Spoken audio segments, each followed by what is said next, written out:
सबूत मौजूद हैं, क्या क्या बातें मिंबरों से पढ़ी जा रही हैं। खुदा की कसम तौहीद पे हमले हो रहे हैं।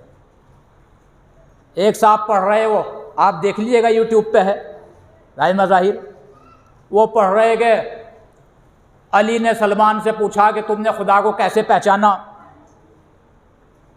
कहा कि बारिश का होना, चांद का निकलना, सूरज का निकलना, बच्चे का पैदा होना, ज़िंदगी, मौत, इन सब चीज़ों के ज़रिए मैंने किसको पहचाना? खुदा को पहचाना। तो कहते हैं कि मौलाए कायनात ने कहा कि इनमें से तो एक काम भी खुदा नहीं करता, ये काम तो सब में करता हूँ। कहा कि फिर अल्लाह में और तुम्हारे में फ़र्क क्या है? क्या कि ये फ़र्क है कि अल्लाह ने मुझे खल्क़ किया और मैंने तुम्हें खल्क़ किया। अब ये बताइए, बिल्कुल ये तौहीद पे हमला है कि नहीं है? खुदा की कसम, अली ने, आप तारीख़ उठा के देख लीजिए कि मेरे मौला ने कभी भी अपने को अल्लाह के मुकाबिल में पेश नहीं किया। किसी तारीख़ में नहीं मिलेगा आपको कि अली ने अल्लाह के मुकाबले में अपने को पेश किया हो। और अल्लाह तो बहुत बड़ा है, अली ने तो कभी नबी के मुकाबले में भी अपने को पेश नहीं किया, बल्कि ख़ुद मौलाए कायनात फरमाते हैं कि ना अना अब्दुल मिन अबीद मोहम्मद, मैं तो मोहम्मद के ग़ुलामों में से एक छोटा सा ग़ुलाम हूँ। एक सलावात पढ़िए मोहम्मद वाले मोहम्मद पर।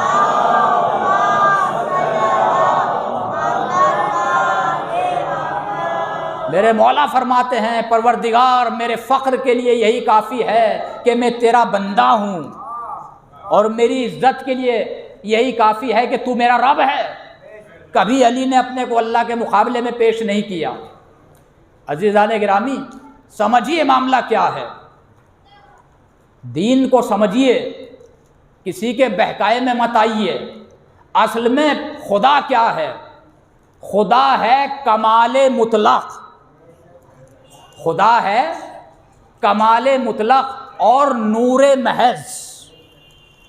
अब उसको करना थी हमारी हिदायत, उसको करनी थी हमारी हिदायत, तो वो कमाले मुतलक है, नूरे महज है। इंसान के पास वो आ नहीं सकता था, है? इंसान अपने नक्श की वजह से उसके पास नहीं जा सकता है। तो अक्ल ये कहती है कि अब एक ऐसी मखलूक चाहिए कि जिसका एक सिरा बंदों से मिला हुआ हो, एक सिरा अल्लाह से मिला हुआ हो।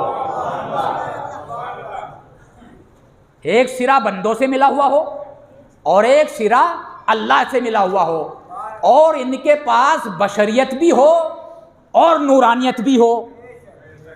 इनके पास बशरियत भी हो और नूरानियत भी हो। नूरानियत इसलिए हो ताकि उधर से ले सकें, बशरियत इसलिए हो ताकि हमें दे सकें, हम तक पहुंचा सकें। तवज्जो चाह रहा हूं। तो ऐसी मखलूक का होना ज़रूरी है जिसके पास नूरानियत भी हो और जिसके पास बशरियत भी हो। अब जिसने खाली नूरानियत को देखा वो बन गया नुसैरी, जिसने खाली बशरियत को देखा वो बन गया मुखस्सिर। मेरे मौला ने फरमाया जाएंगे दोनों जहन्नम में। जिसने हमें खुदा कहा वो भी जहन्नम में जाएगा, जिसने हमें हमारे फजाइल को घटाया वो भी जहन्नम में जाएगा। इसीलिए मेरे मौला ने जब भी कोई मौजज़ा दिखाया, मुर्दे को जिंदा किया तो 2 रकत नमाज पढ़ी, सूरज को पलटाया तो 2 रकत नमाज पढ़ी, खैबर को फतह किया तो 2 रकत नमाज पढ़ी। कहीं लोगों को धोखा ना हो जाए।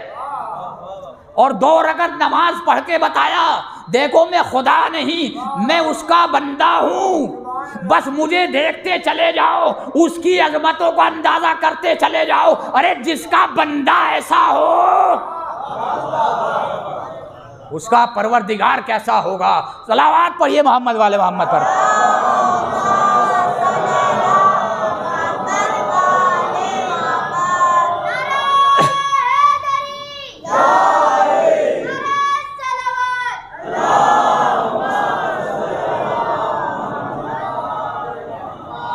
तो ऐसी मखलूक की ज़रूरत थी और फिर कुरान मजीद में इरशाद होता है, या अय्युहल्लज़ीना आमनू अतियुल्लाह व अतियुर रसूला व उलिल अम्रि मिनकुम। ऐ साहिबान ईमान, अल्लाह की इताअत करो और उसके रसूल की इताअत करो और उनकी इताअत करो जो तुम में साहिबान अम्र हैं। और कुरान मजीद ने जहाँ जहाँ भी कुरान मजीद में इस तरह की आयतें हैं कि जहाँ अल्लाह ने या अय्युहल्लज़ीना आमनू कहकर पुकारा है, जहाँ भी परवरदिगार ने साहिबान ईमान से खिताब किया है, तो तमाम मुफस्सिरीन ने लिखा कि साहिबान ईमान से मुराद और कोई नहीं है। जहाँ पर भी अल्लाह ने ये खिताब किया है ईमान लाने वालों, तो ये खिताब परवरदिगार का ख़ास है कुछ लोगों से। और वो लोग कौन हैं जिनको परवरदिगार आलम साहिब ईमान कह रहा है?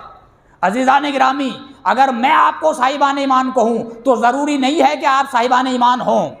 अगर आप मुझे साहिबान ईमान कहें तो ज़रूरी नहीं है कि मैं साहिबान ईमान हूँ। लेकिन जिसको अल्लाह साहिबान ईमान कह दे, जिसको अल्लाह मोमिन कह दे, तो इसका मतलब ये है कि वो मोमिन है।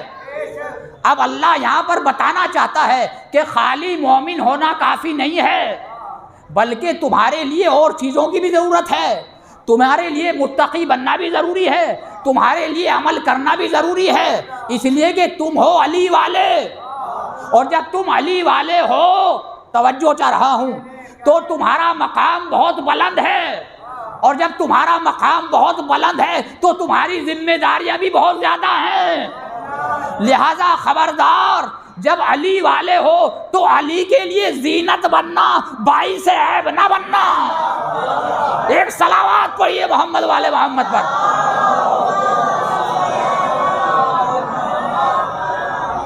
वाली रात वहां अलम किसको मिले, यहाँ सितारा किसके उतरे? बस एक मर्तबा रात भर देखते रहे आसमान की तरफ, सितारा चला।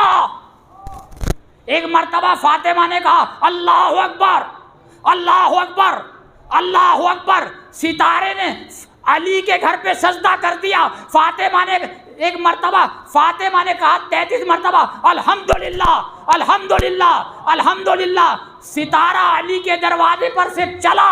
फातिमा ने कहा सुभान अल्लाह, सुभान अल्लाह। एक रिवायत यह है कि तस्बीह यहाँ से चली। तवज्जो चाह रहा हूँ। तो बहरहाल दोनों रिवायतों को मान लीजिए, लेकिन तस्बीह फातिमा से गाफिल ना होना। तस्बीह फातिमा की बड़ी फजीलत है, और जिस तरह से हमारे यहाँ पढ़ी जाती है ये रिवाज बिल्कुल गलत है। ये बता देता हूँ मैं आपको। हमारे यहाँ पहले मुसाफिया, फिर दुआ, फिर तमाम काम अंजाम देने के बाद तस्बीह नहीं। जिस तरह से आप तशहुद में सलाम की हालत में बैठे हुए हैं, कुछ मत कीजिए, बिल्कुल नमाज से मिला दीजिए। ये पैर की पुश्त आपके दाएं पैर की पुश्त पे होती है ना, तो बिल्कुल उससे नमाज से मिला दीजिए। इमाम जाफर सादिक अलैहिस्सलातु वस्सलाम फरमाते हैं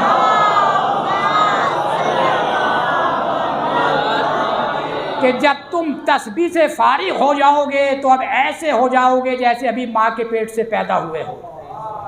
तस्बीह फातिमा का इतना सवाब है। एक शख्स इमाम जाफर सादिक अलैहिस्सलातु वस्सलाम की खिदमत में आया,